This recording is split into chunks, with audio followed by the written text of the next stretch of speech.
Le drôle d'oie qui pensait être un canard.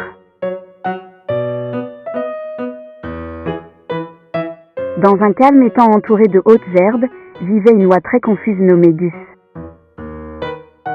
Gus n'était pas comme les autres oies. Il ne criait pas fort et ne nageait pas en ligne droite. Au lieu de cela, Gus pensait qu'il était un canard.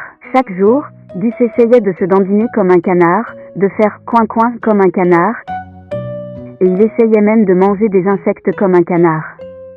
Mais ça ne fonctionnait jamais vraiment.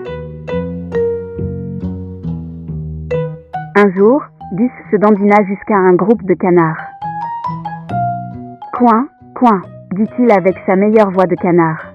Les canards éclatèrent de rire. « Gus, tu es une oie.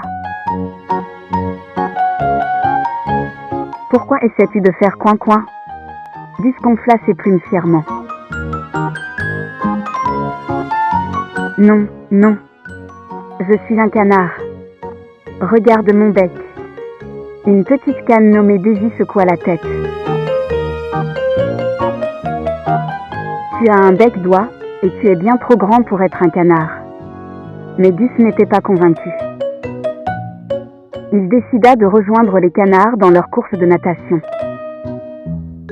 Il battit des ailes, plongea dans l'eau et se mit à pagayer aussi vite qu'il le pouvait. Les canards glissaient doucement sur l'eau tandis que Gus s'éclaboussait partout, créant des vagues.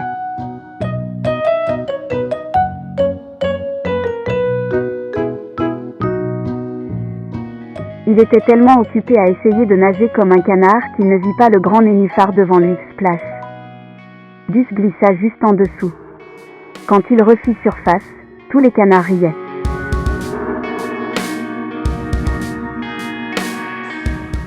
Tu vois, Gus, tu n'es pas un canard, tu es une oie.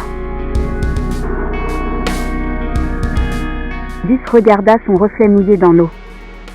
Son long cou, ses grands pieds et ses grandes ailes lui disaient tous la même chose, il était définitivement une oie. Finalement, il éclata de rire et secoua l'eau de ses plumes. Je suppose que j'ai été une drôle d'oie. À partir de ce jour, Gus cessa d'essayer d'être un canard et accepta d'être une oie. Il criait fort, nageait en grand cercle et montra même aux canards quelques trucs sur comment être fier de ce que l'on est. Leçon, sois fier de qui tu es, même si tu es un peu différent.